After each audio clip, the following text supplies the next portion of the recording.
noticia Colombia, donde los asesinatos de líderes sociales y defensores de derechos humanos se incrementó en el último año. La Fiscalía solo ha podido esclarecer la mitad de estos crímenes. Conflictos locales, bandas criminales y desertores de las FARC son los causantes de estas muertes. La ONU ha denunciado los asesinatos de 87 defensores de derechos humanos y activistas sociales. Los hechos se han presentado principalmente en los departamentos de Cauca, Antioquia, norte de Santander, Valle y Nariño. Hay responsabilidad en Antioquia, sobre todo del Clan Golfo, en 6 casos. Hasta el momento, 45 de estos asesinatos han sido esclarecidos por la Fiscalía y 101 personas están capturadas como responsables de los crímenes. Vamos a iniciar un ofrecimiento de recompensas. Bandas criminales y desertores de las FARC son los principales responsables de estas muertes, pero en otros casos existen diferentes motivos. Discusión de tierras, temas de discusión de algunas obras que se van a hacer en las comunidades. En 5 procesos ya hay condenas y en 13 los responsables están en juicio. Sin embargo, la mitad de los asesinatos continúan en la impunidad. Saludamos a Jairo Libreros, analista permanente de NTN24. Bienvenido. Buenas tardes. Se señala que muchos probablemente disidentes de las FARC o personas que habitan en esas zonas podrían estar involucradas en estas amenazas. ¿Es así? Yo creo que se han tejido muchas historias y muchas teorías relacionadas sobre ese particular. Aparentemente algún sector que puede estar vinculado con las FARC o que son realmente disidentes de esta organización pueden estar involucrados en estas amenazas que no solamente ponen en riesgo el trabajo de personas muy importantes como los líderes sociales y los defensores de derechos humanos, sino que terminan por enturbiar de una manera muy delicada el ambiente que en teoría debe ser de reconciliación en pleno posconflicto. Ese tema yo creo que demanda un pronunciamiento muy fuerte por parte de las autoridades, especialmente la Fiscalía General de la Nación. ¿Y cómo calificarías el trabajo que está haciendo el gobierno para hacer frente a estas denuncias y sobre todo los hechos ya contundentes? Yo creo que hay 3 facetas que son muy importantes. La primera de ellas, hace aproximadamente unos 6 años, se creó la Unidad Nacional de Protección. La Unidad Nacional de Protección es una instancia que se encarga de garantizar la seguridad personal de quienes se encuentren en situaciones de riesgo extraordinario o extremo, es decir, en una situación en donde si no tienen una cobertura especial en términos físicos y con algunas otras medidas de autoprotección pueden perder su vida e integridad personal. Esa unidad yo creo que ha hecho un trabajo muy importante, era una recomendación de carácter internacional. Hay que resaltar algo, Yoli, Colombia es el país que más experiencia tiene en el mundo en este tipo de actividades. Otros tribunales y otros países, especialmente en Centroamérica, vienen a Colombia a conocer esa experiencia y ha sido exportada. Yo creo que ahí se está haciendo un trabajo importante, pero no es suficiente. Yo creo que quien ha fallado es el segundo pie de este trípode que usa garantizar la seguridad y es la Fiscalía General de la Nación.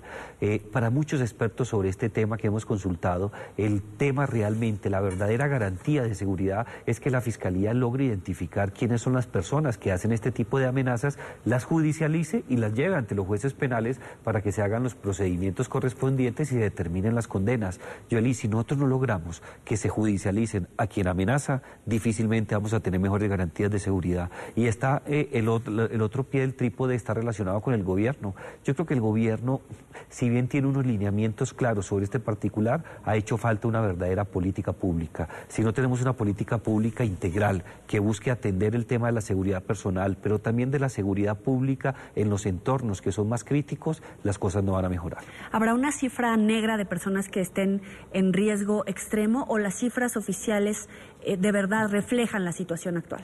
Yo creo que las cifras reflejan la situación actual. Muy seguramente existe un conteo que no ha sido suficientemente claro, pero fíjate algo, si uno mira las normas de la Corte Interamericana de Derechos Humanos, especialmente en lo que se implementó en el caso colombiano, para poder tener claridad sobre si una persona está en un nivel de riesgo extraordinario o extremo, esta tiene que denunciar que fue amenazada.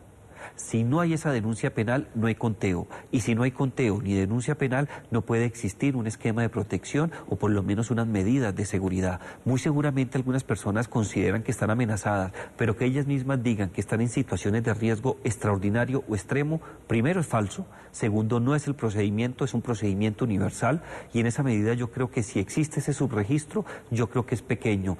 La realidad creo que está muy bien contada. El problema es que la realidad es muy muy fuerte. Estamos hablando de casi 600 personas con niveles de riesgo muy delicados. Ya van 52, creo, personas que han perdido la vida en situaciones de riesgo extremo. Y en esa medida yo creo que nos hace falta todavía una tarea muy fuerte. Oye, hablando sobre estas personas que han sido amenazadas, hay voces que dicen que se están autoamenazando en algunos casos. Sí, yo creo que está demostrado, no solamente en términos penales, sino también por el procedimiento. Lamentablemente en Colombia, como ocurre en otros países de América Latina, tener escoltas o ser una figura representativa en términos sociales y estar acompañados por medidas de protección fuerte se ha convertido en una forma de demostrar estatus ante la sociedad. Y muchas personas han utilizado de manera ilegal e ilícita este tipo de actividades y han terminado por autoamenazarse o inventarse amenazas con terceros, de tal manera que el Estado no les retire sus esquemas de protección. Esa es una situación que ha sido detectada en el caso colombiano, que ya hay sanciones, ya hay sentencias y que genera una situación muy crítica, porque mientras que tengamos esquemas de protección para personas que no tengan realmente niveles de riesgo extraordinario o extremo, no solamente le estamos quitando la oportunidad a una persona de ser protegida, sino que el costo fiscal es muy alto. En Colombia el promedio de un esquema de protección alcanza fácilmente los 35 millones de pesos mensuales. Hablemos de las personas que han sido amenazadas. ¿Qué mecanismos utilizan para hacer precisas estas amenazas? ¿Correos, llamadas? ¿Cuáles son? Fíjate que ese es uno de los cuellos de botella. En diferentes evaluaciones internacionales que se han hecho sobre este particular, se ha logrado demostrar que la gran mayoría de amenazas giran en torno de dos mecanismos: correos electrónicos que llegan directamente al personaje o a la víctima, que pretenden ellos amedrentar para que deje de actuar de cierta manera, y en segundo lugar son las llamadas telefónicas. Esto genera mayores condiciones de trabajo para los organismos de seguridad y para la propia Unidad Nacional de Protección, porque todo correo electrónico es rastreable. Y uno de los requisitos a tener en cuenta es que este tipo de amenazas sean ciertas, sean precisas, que se puedan verificar. Las llamadas de teléfono también.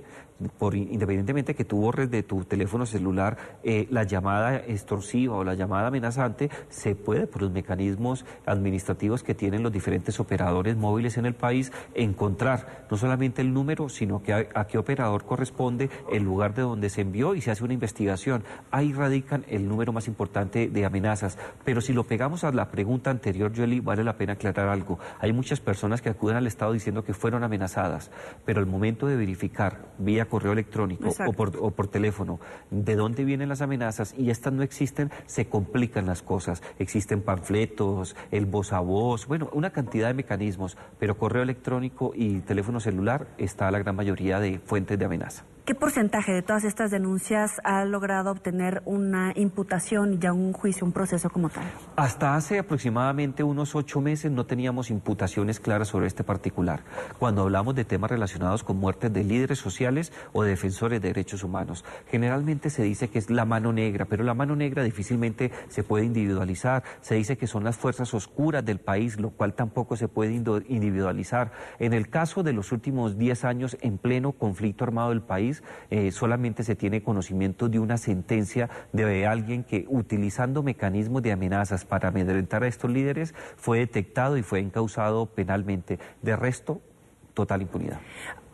Hablando ya en términos de posconflicto, ¿los líderes sociales pueden llegar a ser presa fácil, o sea, blanco de amenazas y de delitos en su contra de quienes delictivamente se oponen a la paz? Claro que sí. Lamentablemente en el caso colombiano es cierto.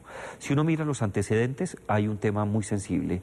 Cuando hubo un proceso frustrado de negociación con la guerrilla de las FARC, hoy día ya dejó las armas y se encuentra en una situación diferente, resultó después de esa negociación fallida una propuesta política y se creó un movimiento que se denominó la UP. La UP era un movimiento de izquierda que tenía aparentemente una relación con la frustración de ese acuerdo de paz, y salió adelante. Tuvo unas votaciones especiales, senadores, que tuvo hasta candidatos presidenciales, concejales, diputados, representantes de la Cámara.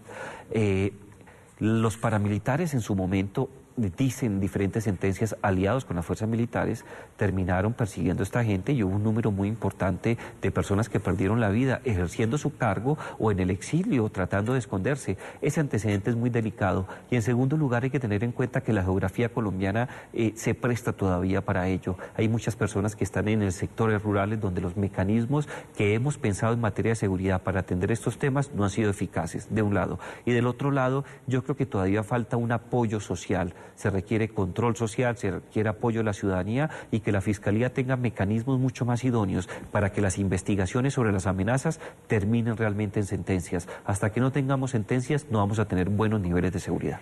Jairo, sin duda ponemos sobre la mesa, gracias a tu análisis, los puntos clave de esta noticia, pero quisiera que me acompañes a realizar esta entrevista. Quiero saludar a Antonio Madariaga, defensor de derechos humanos y director de la Corporación Viva la Ciudadanía. Muy buena tarde, bienvenido. Muchísimas gracias, muy buenas tardes a ustedes y a toda la audiencia. Quisiera comenzar por preguntarle su propia experiencia. Usted ha sido blanco de estas amenazas. ¿En qué consisten? ¿Qué le dicen? ¿A través de qué vía? Compártanos, por favor. Sí, fundamentalmente son amenazas relacionadas con nuestro trabajo en defensa de los derechos humanos y en particular de los derechos de las víctimas. Han ido variando a lo largo del tiempo. En un primer momento tenían que ver con ese reconocimiento de los derechos de las víctimas. Posteriormente, y a partir de nuestra tarea activa de respaldo a la negociación, a la solución política negociada, ha habido otras amenazas en que el asunto se traslada no solamente a la defensa de los derechos, sino al trabajo alrededor de la paz. Y quisiera preguntarle cómo ha sido el respaldo de la Unidad Nacional de Protección frente a estas denuncias. Nosotros hemos tenido el respaldo de la Unidad Nacional de Protección. Más aún, yo podría decir que hemos tenido un gran recibo de nuestras preocupaciones en el gobierno. El problema realmente en Colombia no es, por lo menos con este gobierno, no ha sido así con el gobierno anterior, pero realmente este gobierno pone mucha atención a esas denuncias, pone mucha atención a las amenazas, pero lo que encontramos es que, como diría el general Naranjo en una reunión que tuvimos, es increíble que un Estado no pueda dar una respuesta definitiva diciendo ya sabemos quiénes son, ya sabemos cómo los amenazan, ya sabemos de dónde provienen y ya hemos judicializado a los responsables.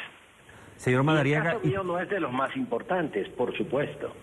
Una pregunta, pero ¿cuál es el motivo para que la Fiscalía o el sistema penal colombiano no logre encauzar a estas personas que están involucradas en las amenazas?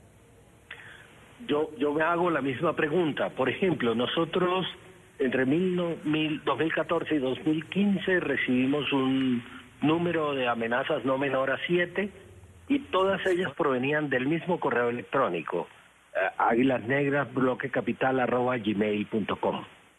A esta fecha no hemos tenido de la Fiscalía General de la Nación una respuesta de quiénes son o quiénes fueron las personas que iniciaron ese correo electrónico, ni la dirección IP, ni de dónde vinieron las amenazas. Entonces uno se sorprende mucho porque se supondría que hoy tenemos los medios tecnológicos para hacerle el seguimiento a quien utiliza una determinada dirección electrónica. Pero en todo caso, ¿sería incapacidad del gobierno o qué detecta? A ver, yo sigo diciendo y quiero insistir en ello. De hecho, la semana antepasada estuvo en nuestra sede el ministro del Interior mostrando su respaldo y su voluntad de avanzar en las investigaciones y en la protección. Sin embargo, en concreto, ¿qué encuentra uno? Un número importante de medidas materiales, teléfonos, avanteles, chalecos, en algunos otros casos vehículos convencionales y en los casos más extremos vehículos blindados con personal armado. Sin embargo, creemos que lo que permitiría que esa situación no siga ocurriendo es que efectivamente se llegue a identificar los autores de las amenazas y judicializarlos debidamente. Entonces, si usted me pregunta por qué, yo no tengo la respuesta de por qué eso no ha sido posible. No tengo esa respuesta. Le hacía la pregunta hace unos momentos a Jairo Libreros si ya en el posconflicto los líderes sociales son presa fácil de los que delictivamente están en contra de la paz. ¿Usted qué diría al respecto? Yo le voy a decir lo siguiente. Yo creo que en Colombia hay que diferenciar. Definitivamente para las personas que aparecemos en liderazgos o en expresiones nacionales, centrada en Bogotá, las dificultades han disminuido.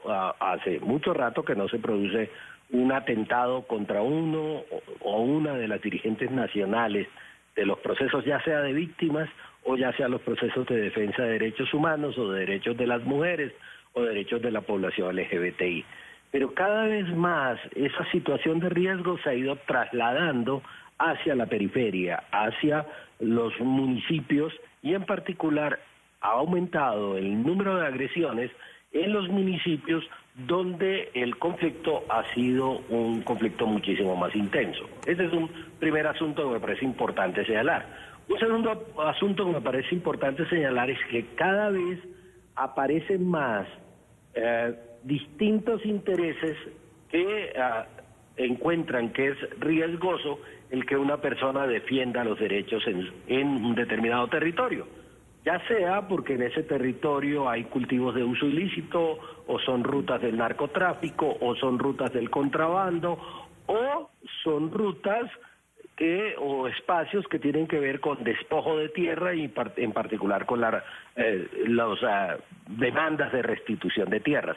Es decir, cada vez más podemos encontrar que los factores que generan riesgo para defensoras y defensoras de derechos humanos y para líderes sociales están asociados a un conjunto de intereses distintos, pero lo que sí es sistemático es que a quienes amenazan, a quienes agreden, a quienes asesinan, son personas que ejercen una tarea de defensa de derechos humanos, de defensa de intereses de sectores sociales. Señor Madariaga, dos preguntas de cierre. ¿Su nivel de riesgo es extraordinario o extremo? Yo realmente la categoría es el nivel de riesgo extraordinario.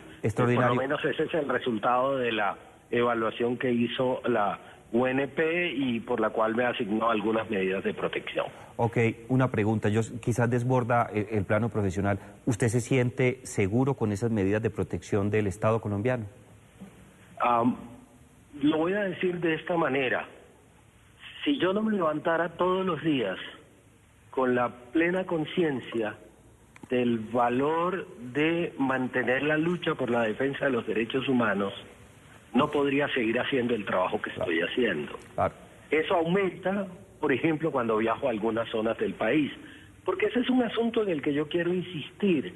Es decir, yo creo que una buena parte de las amenazas tienen como propósito que quienes defendemos los derechos humanos, quienes defendemos los derechos de las víctimas, nos paralicemos, nos quedemos resguardaditos detrás de un chaleco, detrás de unas determinadas medidas de protección, no vayamos a seguir nuestro trabajo en territorio, no apoyemos el tema de los PEDET, no vayamos a trabajar en el plan marco de reincorporación, no apoyemos el que las organizaciones sociales participen en las circunscripciones especiales transitorias. Entonces yo todos los días me tengo que levantar con la idea de que si fue posible negociar el conflicto armado, será posible para este Estado también conjurar las amenazas que se ciernen sobre defensores y defensoras de derechos humanos. Agradecemos a Antonio Madariaga, defensor de derechos humanos y director de la Corporación Viva la Ciudadanía. Gracias por estar con nosotros aquí en la tarde y compartir esta situación. Muchísimas gracias a ustedes.